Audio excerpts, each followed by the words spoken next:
It's the Resistance Report for January 19th, 2017. Good evening. Tomorrow, Donald J. Trump becomes President of the United States.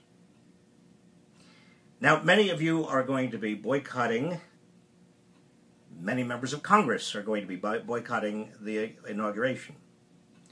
Many of you will be turning on your television, but turning to a channel other than a channel carrying the inauguration in an effort to affect the ratings. Donald Trump hates, more than anything else, not to be paid attention to. And certainly, by giving him low ratings, we are making some sort of a statement.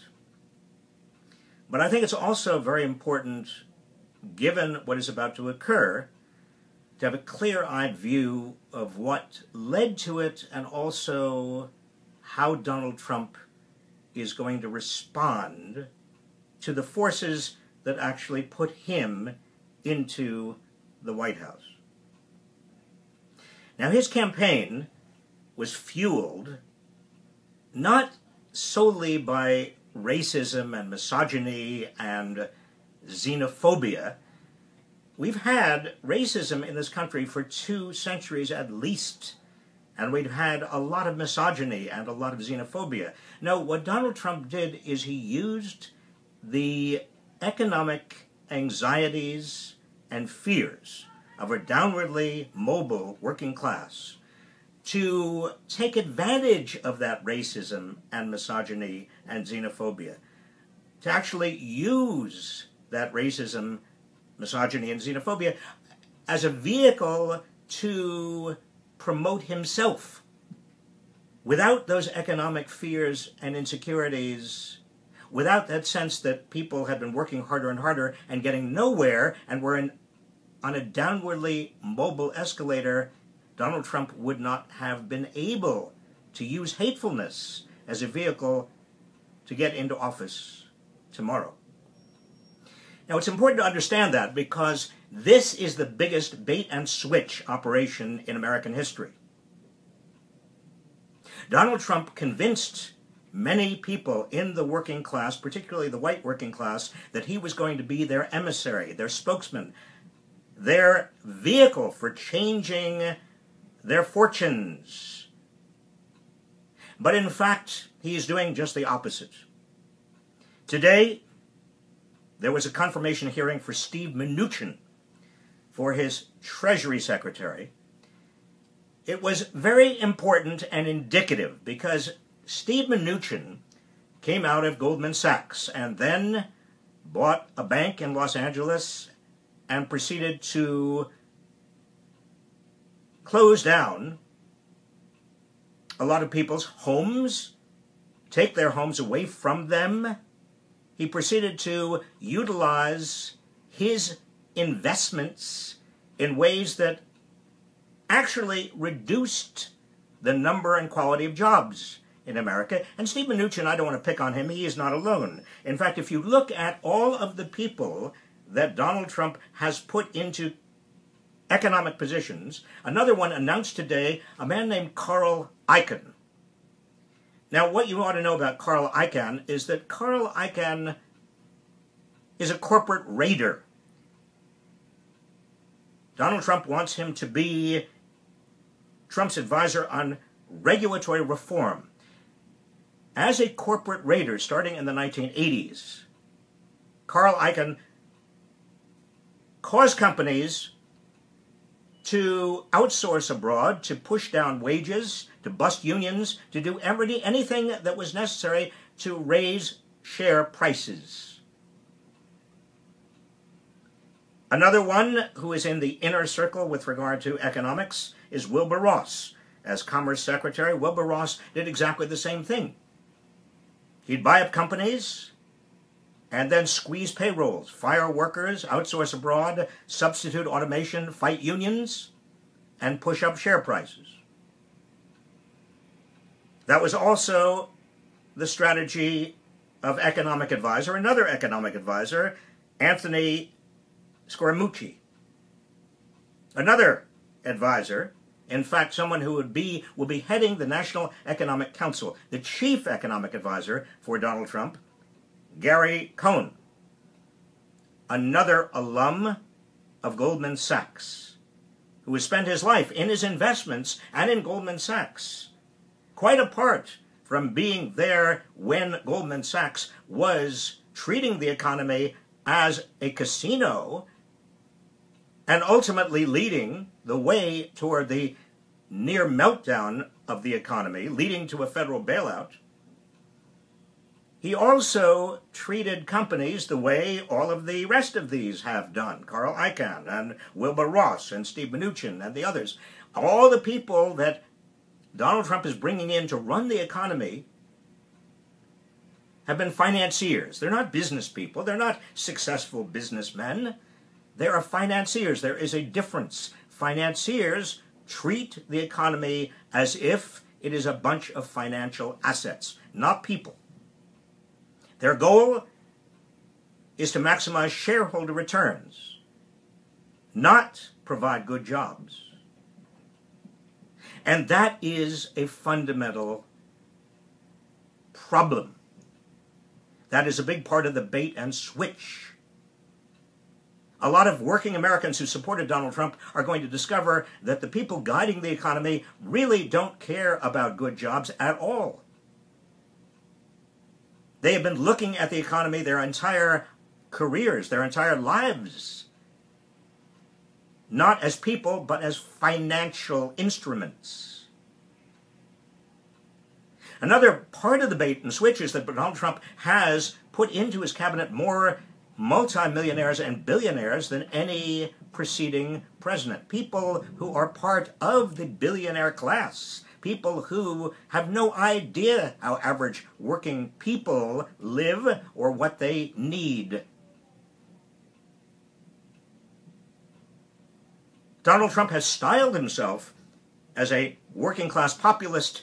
He is an oligarch. He's part of the oligarchy. He's the oligarch in chief, and that bait and switch will catch up with Donald Trump.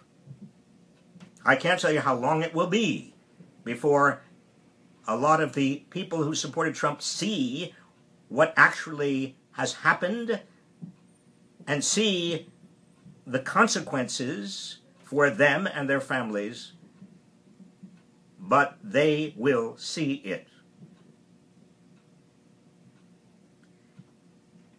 Now, this is not an issue of left versus right, conservative versus liberal, Democrat versus Republican. This is fundamentally, and it will be starting tomorrow, fundamentally a question of our democratic institutions and their responsiveness and responsibility to average workers and average people in this country versus somebody who is not just an oligarch, but also who has exhibited all the behavior traits of having some behavioral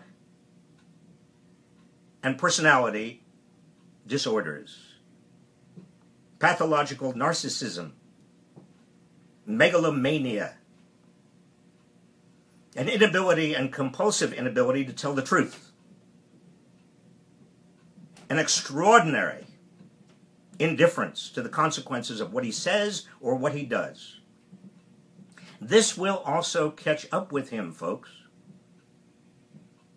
Now, some people say to me, well, if he is going to be impeached within the next 4 years, what does that mean? We're going to have Mike Pence as president? Believe me, I would take any day a political conservative, even a right-winger as president, over someone who is mentally unstable.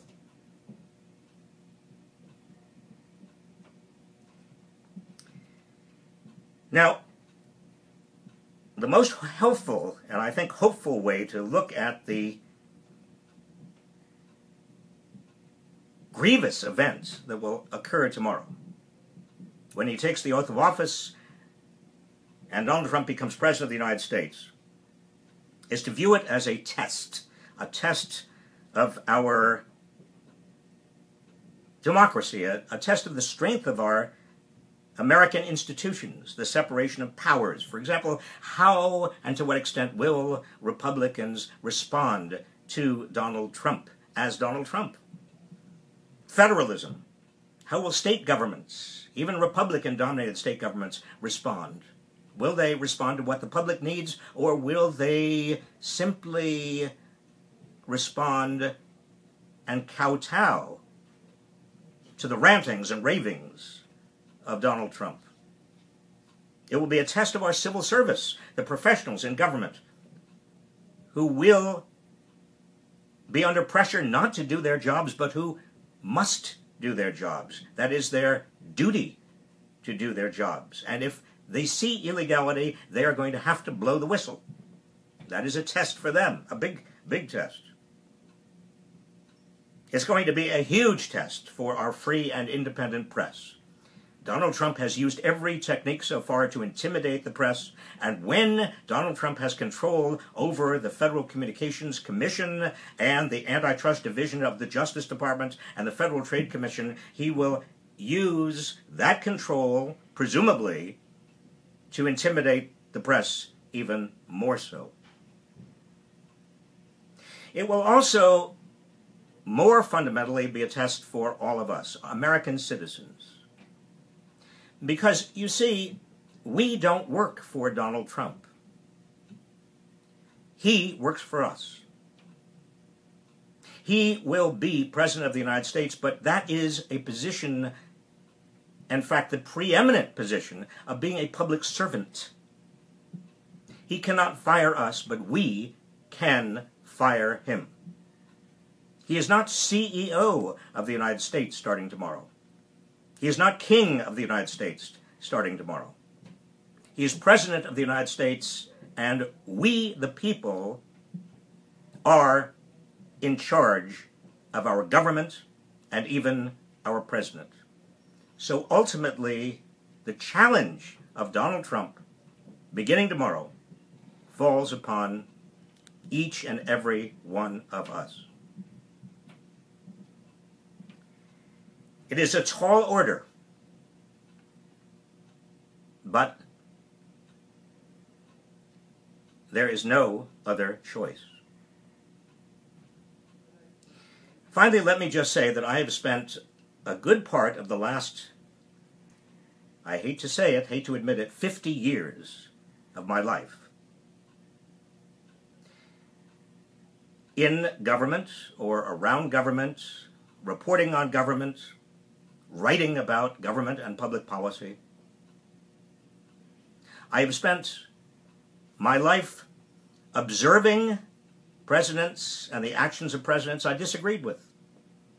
I disagreed with George W. Bush and Ronald Reagan and Richard Nixon. I served Gerald Ford, President Gerald Ford, and Jimmy Carter, and Bill Clinton, and I advised Barack Obama. On a personal note, for all those years and all those presidents, even those I disagreed with, I have never witnessed anything like Donald Trump in terms of the vanity, the bombast, the vindictiveness, the thin-skinned aspects to Donald Trump. His disregard and carelessness with regard to democratic institutions, the lack of dignity. We have our work cut out for all of us. Not only what must we resist, but we must also maintain vigilance and hope about our country, where it's going, what we can do for our country, and ultimately social justice and peace and tolerance. Those values will not end tomorrow. In fact, if anything, we must rededicate ourselves to them, starting tomorrow.